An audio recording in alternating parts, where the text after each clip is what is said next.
For most of us, electricity feels ordinary. Flip a switch, the room fills with light, and we never stop to ask where it really comes from. Wires in the walls, power plants somewhere far away, a bill at the end of the month reminding us that energy is never free. The story feels complete, comfortable, finished. But what if it isn't? What if, just a little more than a century ago, cities were illuminated without the spider web of cables we see today? What if massive buildings didn't simply consume energy, but participated in producing it? And what if this wasn't hidden in secret laboratories, but displayed openly in front of millions of people?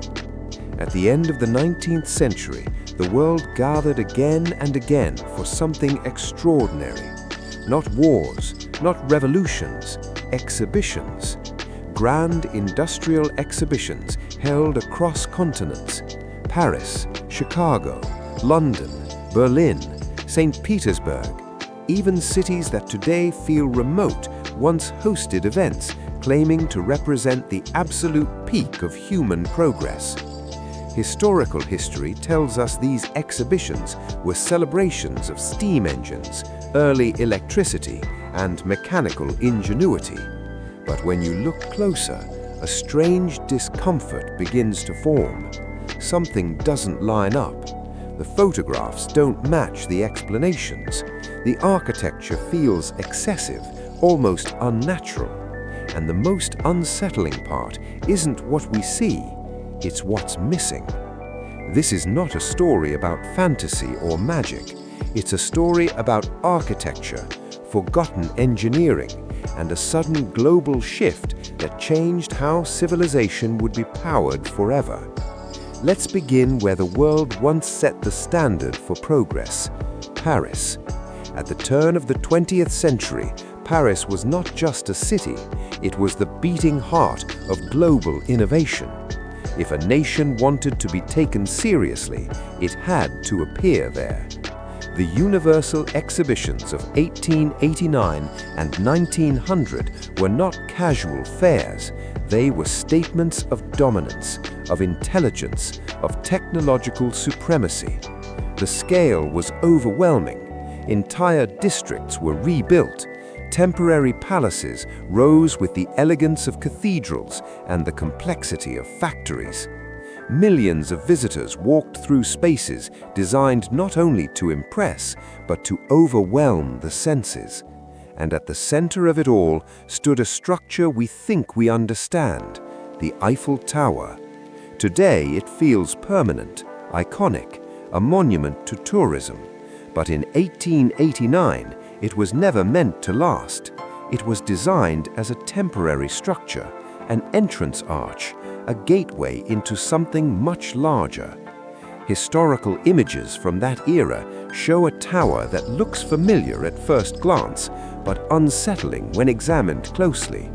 Large spherical objects attached to its framework, a massive arched cornice wrapped around its base, lined with lights, vertical elements between arches that don't support anything. These weren't decorative flourishes. Engineers don't add complexity without purpose. And what stood beside the tower makes this even more disturbing: the Palace of Machines. Described as the pinnacle of industrial achievement, a building so vast it seemed impossible. Steel arches spanning distances engineers still admire today. Inside were massive engines, presses, and industrial equipment from around the world.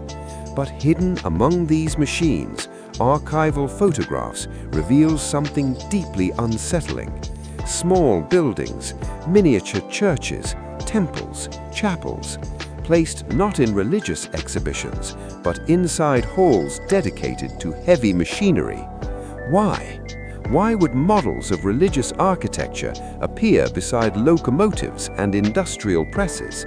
And why do these structures, when examined closely, reveal gears, coils, and metal cores inside? These weren't models, they were machines. Their shape wasn't symbolic, it was functional.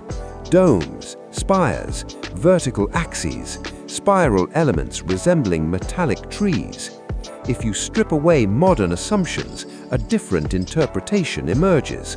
These buildings were designed not to worship a god, but to interact with the environment itself.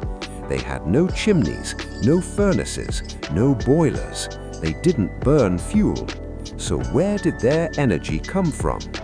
Look at photographs of the exhibition grounds, miles of buildings, thousands of lights, yet no visible infrastructure capable of producing that effect using the technology we are told existed at the time. No dense networks of cables, no massive generators feeding everything. Instead, energy appears to arrive everywhere at the same time, silently. Behind the Palace of Machines stood a tall, ornate tower, often dismissed as a simple water tower. But that explanation collapses under scrutiny. An open water structure in a freezing climate would fail,